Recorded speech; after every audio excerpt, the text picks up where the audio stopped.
A torcida do Fluminense não aguenta mais um vexame em 2024, não. Hoje o Fluminense enfrenta o Cuiabá, lanterna do Campeonato Brasileiro, na 37ª rodada, já rebaixado, dentro do Maracanã, onde o Cuiabá nunca fez um gol contra o Fluminense e perdeu todos os jogos. O Fluminense depende quase que de si, você vai entender depois nos cálculos, para escapar do rebaixamento. É vencer o seu jogo e depende de um outro resultado. Mas não adianta nem muito fazer conta sem a sua vitória.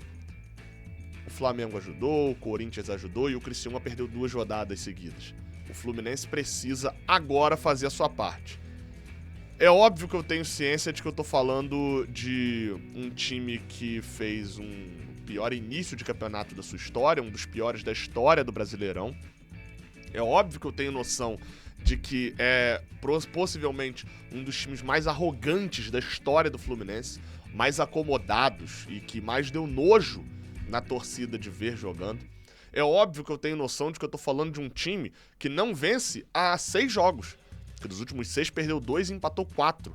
Como, por exemplo, os vergonhosos empates contra o Grêmio, dentro do Maracanã no último minuto. A vergonhosa derrota pro Vitória, tomando a virada no último minuto.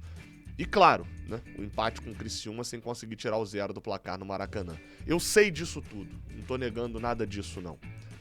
Mas vão ter mais de 50 mil tricolores no Maracanã. Tricolores, porque a torcida do Cuiabá deve ficar só ali restrita a um camarote. Tem espaço sobrando pra você ainda lá no Maracanã. E, meu amigo, vou trabalhar na sinceridade aqui. É pra cagar e andar pra esses jogadores. É pra cagar e andar pra essa diretoria. Ou melhor, não cagar e andar, mas é pra vaiar. É pra escapar e logo depois soltar a maior vaia possível do Maracanã. Xingar todo mundo, porque ninguém que participou desse 2024 merece um mínimo de reconhecimento após esse jogo e uma possível escapada do rebaixamento. Mas é pra estar lá, né? Que é por a gente. É a gente que vai ter possivelmente a 5ª melhor média de público do Campeonato Brasileiro, mesmo passando o Campeonato Brasileiro praticamente inteiro dentro da zona de rebaixamento. É a gente que vai carregar esse time nas costas, porque olha, sem a gente esses caras não estão nem aí. A verdade é essa. Fluminense Cuiabá, esse textinho não era programado não. Eu só queria deixar claro aqui no início que esse jogo, o Fluminense tem a obrigação de ganhar e é um jogo que se tornou mais complicado ainda pelo nervosismo. Mas tudo que você precisa saber sobre esse jogo, além desse discursinho inicial aqui, você encontra aqui nesse vídeo de pré-jogo. Então, enquanto estiver rodando a vinheta, deixa o like e se inscreve aqui no canal.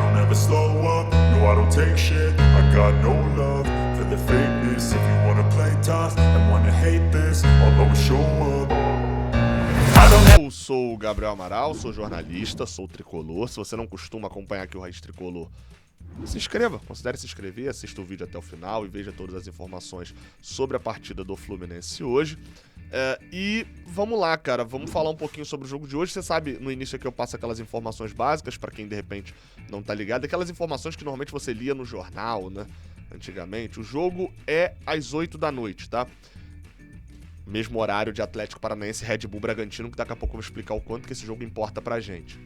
O nosso pré-jogo aqui no Raiz Tricolor, né, no Jornada e tal, começa às 6 da tarde. A transmissão da partida lá às 8 da noite vai ser no Sport TV e no Premiere. Mas você sabe que o áudio teu tem que estar aqui. É quem vai estar preocupado com o jogo do Red Bull e Atlético Paranaense, é quem vai estar sabendo tudo que está acontecendo no Fluminense, é quem viveu os 37 jogos do Fluminense. Esse é o 37º, né? Na verdade, viveu todos os jogos. A gente, aqui do Raiz Tricolor, né, mas dentro do grupo Jornada KTO 1902, a gente conseguiu estar presente em todos os jogos do Fluminense no ano. Acho que vocês não têm noção do tamanho que é isso. Teve um veículo de mídia que fez o que nem a Globo fez nesse ano, porque a Globo nem no Campeonato Carioca eles não mandavam para alguns lugares. E a gente foi desde Volta Redonda, Bacaxá, Moça Bonita, Ilha do Governador, a Caxias do Sul, a Lima, até o Santiago, passando por Cariacica, por Cuiabá e etc. Aonde teve Fluminense, tinha Raiz Tricolor, Jornada, alguém estava representando a gente lá. Então, dá essa moral pra gente hoje. Se você não tá acostumado a acompanhar um jogo pelo Raiz Tricolor, aqui na nossa narração, dá uma chance, é igual uma narração de rádio, só que voltada pro Fluminense, com a interatividade, trocando ideia com a galera, enfim. Dá uma chance pra gente hoje, já é? A partir das 6 a gente tá ao vivo, falando já sobre o jogo. Um pouco antes, 2 da tarde, a gente já vai estar direto do Maracanã fazendo uma live especial do sorteio do Mundial de Clubes. É o famoso, né, ninguém tá se importando no momento, é o famoso, né, só se fala em outra coisa, mas, enfim, o Mundial vai ser no meio do ano que vem, o sorteio é hoje, jornalisticamente a gente tem que fazer essa live, tem que fazer essa cobertura mesmo com todo mundo na cabeça no Cuiabá, mas beleza? A partir das 2 da tarde, o sorteio começa às 3, a gente tá direto do Maracanã, trocando aquela ideia ali também, e, enfim, comentando e reagindo a tudo que aconteceu no sorteio e a escolha dos grupos do Fluminense. A escolha não, né? O sorteio dos grupos do Fluminense. Jogo de número 8 entre Fluminense e Cuiabá na história, tá? O Cuiabá é um time novo. São 5 vitórias nossas, um empate e uma derrota. Em casa, porque teve jogo em São Januário, teve jogo no Maracanã, são 3 jogos e 3 vitórias contra eles. Eles nunca fizeram gols, né? São 2 vitórias por 1-0 e uma por 2-0.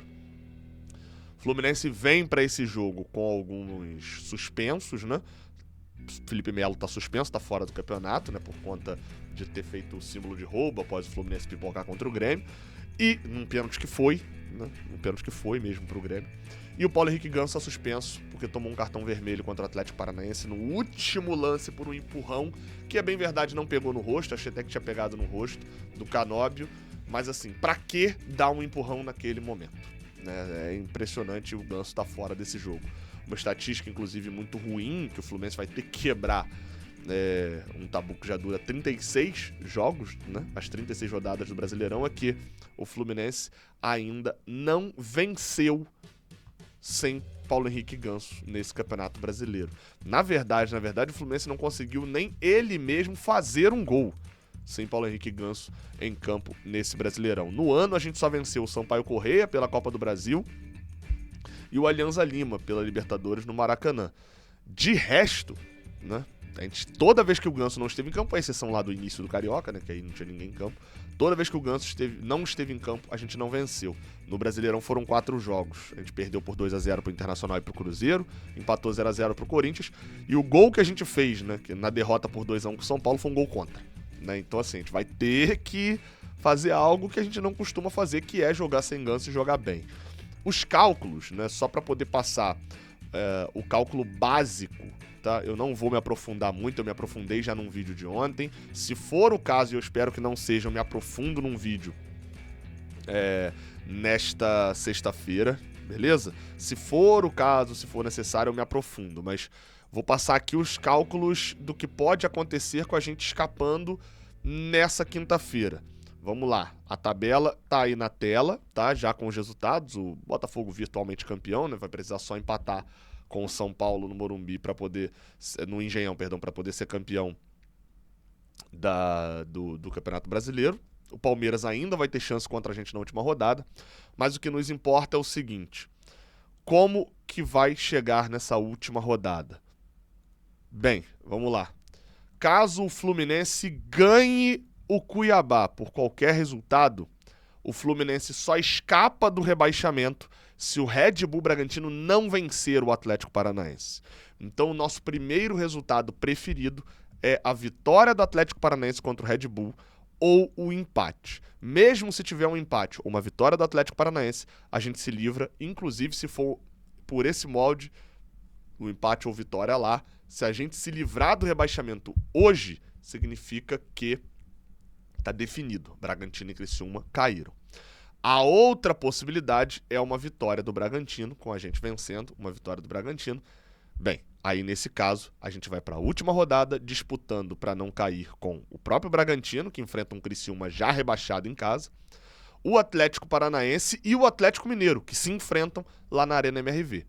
E aí, bem, a gente vai ter que torcer para os outros, porque se Red Bull Bragantino e Atlético Paranaense ganharem, a gente precisaria pontuar contra a equipe do Palmeiras para poder escapar do rebaixamento. Então, a vitória do Red Bull Bragantino é bem ruim para o Fluminense, mesmo inclusive se a gente empatar, tá? Porque se a gente empatar com o Cuiabá, que é um resultado péssimo, mas é possível que aconteça, o Fluminense escapa quase que matematicamente com uma vitória do Atlético Paranaense. Ou seja, deu tudo errado, a gente está empatando. O ideal lá é uma vitória do Atlético Paranaense. Olha onde esses merdas colocaram a gente para chegar, né? A ter que torcer um dia pro Flamengo, no outro pro Atlético Paranaense. Por quê? Se o Atlético Paranaense ganhar o jogo, o Fluminense, ganhando ou empatando, tá praticamente fora do rebaixamento. Se ganhar, eu já expliquei. A gente escapa, abre 4 pontos. E se empatar? Se o Atlético Paranaense ganhar e o Fluminense empatar, o Fluminense abre 3 pontos de diferença para Criciúma e Bragantino. O Bragantino estará rebaixado, porque não alcança o Fluminense em número de vitórias. E o Criciúma até poderá alcançar o Fluminense na última rodada. Se vencer o Red Bull Bragantino fora de casa, o que eu acho que nem acontece essa parte, o Criciúma está em frangalhos, e o Fluminense perder para o Palmeiras. Empata em pontos, empata em vitórias. Mas existe uma diferença de 6 gols de saldo. Então, se o Criciúma vencer por 3-0 e o Fluminense tomar 3-0, ainda assim o Criciúma não escapa. Teria que ser uma diferença de 7 gols para o Criciúma escapar, algo pouquíssimo provável. Ou seja, o resultado mais importante da noite, obviamente, é a nossa vitória. Mas, entre uma vitória do Atlético Paranaense e uma vitória nossa, a vitória deles, por incrível que pareça, importa mais. Porque a vitória deles nos salva matematicamente com uma vitória nossa e nos salva praticamente com um empate nosso em casa. Então, sim, a gente vai ter que ter um olho lá e um olho aqui. Dito isso, se a gente empatar com o Cuiabá em casa, melhor nem falar nada, não. Vamos pro Bola em Campo falar dos desfalques e do possível time que o Mano Menezes vai levar a campo. Bem, eu já falei que o Fluminense é um time que tá a 6 jogos sem vencer, né? E o Mano Menezes, já falei também dos desfalques que ele terá por conta da expulsão do Paulo Henrique Ganso na última partida. A provável escalação do Fluminense tem os seguintes jogadores: Fábio, o goleiro, Samuel Xavier na lateral direita, Thiago Silva, Thiago Santos e Diogo Barbosa, Martinelli, Bernal. Sem o Ganso deve ser o Lima, vou explicar esse Kevin Serna aqui já já, John Arias e, segundo uma informação do Web Rádio Fluminense, o Keno será titular e, segundo a informação minha, que eu apurei, o Cauã Elias será titular. O Germancano começa no banco. Então, qual que pode ser a questão aqui para o Mano Menezes? O Kevin Serna fez uma boa partida lá em Curitiba contra o Atlético Paranaense. E o Fluminense vai precisar ganhar o Cuiabá. Não adianta entrar no jogo pensando em empatar com a equipe matogrossense. Então pode ser que, o Lima vá para o banco, acho pouco provável, e o Fluminense entre numa espécie de 4-2-4, colocando o Arias um pouquinho mais centralizado que como um segundo atacante, lembrando um pouco a função que o John Kennedy fazia. Acho isso pouco provável, tá? Mas o que eu não acho tão provável assim é a entrada do Kevin Serna no lugar de um dos volantes. E esse volante pode ser que seja o Bernal, porque o Mano Menezes não demonstra gostar muito do futebol do Bernal, e ele não foi bem em Curitiba em boa parte do primeiro tempo, melhorou na reta final. Ou pode sair o Martinelli, que é um jogador que tem sentido muito a pressão da torcida. E aí, enfim, acho que nessa dividida o Mano Menezes ainda prefere o Martinelli. E aí ficaria dessa maneira aqui: o Lima fazendo uma espécie de segundo volante e o 4-2-4 ainda mais ofensivo, mais com o Lima, tá? O esquema, ainda assim, o esquema mais provável é o Fluminense começando com o Lima armando, Keno e Arias aberto pelas pontas. É uma escalação mais básica. Acho que o Mano Menezes é um treinador precavido demais para sair igual um louco no início do jogo. Talvez esse seja um esquema para o segundo tempo. Para início de jogo, acho que a preocupação dele vai ser em atacar o Cuiabá, mas sem correr os riscos que o Cuiabá provê ainda contra quem o enfrenta.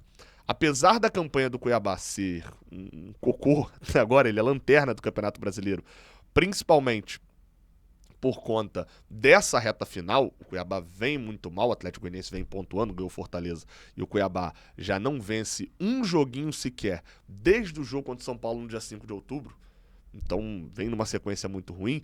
Ele até vem fazendo gols, fez gols nos últimos 3 jogos, né? Fez um gol pelo menos nos últimos 3 jogos, depois de um longo tempo sem marcar. E como que saem esses gols do Cuiabá? Vamos para a provável escalação deles. Eles devem colocar 3 zagueiros, assim como tentaram fazer contra o Flamengo. Já dispensaram Jonathan Cafu, já dispensaram uma série de jogadores que não jogam mais, já está rebaixado, fazendo remontagem de elenco. deve vir com Walter, Matheus Alexandre na ala pela direita, a zaga com Bruno Alves, ex-São Paulo, que está retornando, Marlon e Empereur, pode ser que o Marlon jogue pela direita e o Bruno Alves mais centralizado, e o Ramon, lateral esquerdo, ex-Flamengo, pela ala esquerda. Fernando Sobral e Lucas Mineiro, e aí Cleison. Pela ponta esquerda, talvez o Derek, talvez o Eliel, precisaria ver, porque o Derek é o titular, Derek Lacerda, jogador forte, rápido, altão, mas que teve uma lesão agora, não sabe se ele volta titular, e esse Eliel, que apesar de ter feito um gol recentemente, é fraco na marcação, assim, de uma maneira desesperadora, tá? E o Isidro Pita. Qual que é a jogada do Cuiabá? Lançamento em velocidade. É bola no Cleison para chutar de fora da área, ele é o cara do time, o Cleison, diz muito sobre o Cuiabá. E bolas em velocidade, principalmente se for o Derek Lacerda, bolas em velocidades para ficar no mano a mano. Eles saem tocando a bola, puxam a marcação adversária para o alto, o Fluminense sai para marcar e pum, vem um lançamento na frente pro Derek e pro Pita, que são jogadores que têm uma força física e têm explosão em velocidade também, para poder atacar o espaço. E aí, numa dessa, a nossa zaga pode sofrer com o Thiago Santos e Thiago Silva. Acho que o Mano Menezes não quer correr esse risco de início de jogo, porque sabe que, se tomar um gol, meu amigo, deu merda, tá? O Cuiabá jogou com 3 zagueiros contra o Flamengo, só que naquele jogo eles não tinham o Pita. Então o ataque foi Cleison e Derek, era um ataque bem mais rápido e tinha 3 no meio de campo. Não sei se ele vai manter esses 3 atacantes jogando com 3 zagueiros, ou até mesmo se ele vai com 3 zagueiros, o Bernardo Franco, treinador do Cuiabá, que é um time que dá muito espaço, é um time que não à toa é lanterna do campeonato. É um time fraco, pronto para ser rebaixado. Já falei os que estão suspensos, deixa eu só falar aqui os que estão pendurados e que tomaram amarelo, não jogam contra o Palmeiras lá no Allianz Parque, no que pode ser um jogo crucial para o Fluminense. E olha só os jogadores, tá? Dos titulares, Samuel Xavier, se tomar amarelo, não joga. Thiago Silva, se tomar amarelo, não joga. Os volantes Martinelli e Bernal, se tomarem amarelo, não jogam. E o Lima, se tomar amarelo, não joga. Dos titulares são esses. Além de Marquinhos, que já meteu o pé, Manuel, que é banco, e Germancano, que é banco. Se a gente perde Bernal, Martinelli e Lima pro jogo contra o Palmeiras, virou loucura, tá?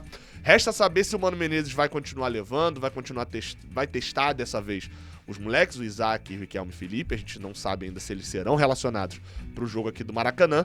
Vamos ver qual vai ser a postura do Fluminense dentro da partida também, a partir do apito inicial. Afinal de contas, é o Fluminense quem precisa do gol e o Cuiabá está com salários atrasados, com a promessa de que só vão receber em janeiro, está com um time já totalmente desmotivado, só que é um jogo no Maracanã, com o Brasil todo vendo, esses jogadores querem emprego para o ano que vem, só que pode ser que outros times que estão brigando contra o Z4 tenham enviado e falado, olha, jogadores do Cuiabá que estão sem receber há vários meses, a gente vai mandar 300 mil reais aí pra dividir entre vocês, tá? Se vocês ganharem o Fluminense. Ou se vocês tirarem ponto do Fluminense no Maracanã. E aí, meu amigo, poucas coisas estão mais incentivadas do que um jogador desmotivado, né? Então, é bom a gente ficar de olho. A arbitragem da partida será feita pelo senhor Rafael Rodrigo Klein, do Rio Grande do Sul. Acabou aquela sequência de paulistas, né? Ele apitou 2 jogos do Flamengo que chamaram a atenção esse ano. O Fla-Flu, lá da demissão do Diniz, do pênalti do Calegari.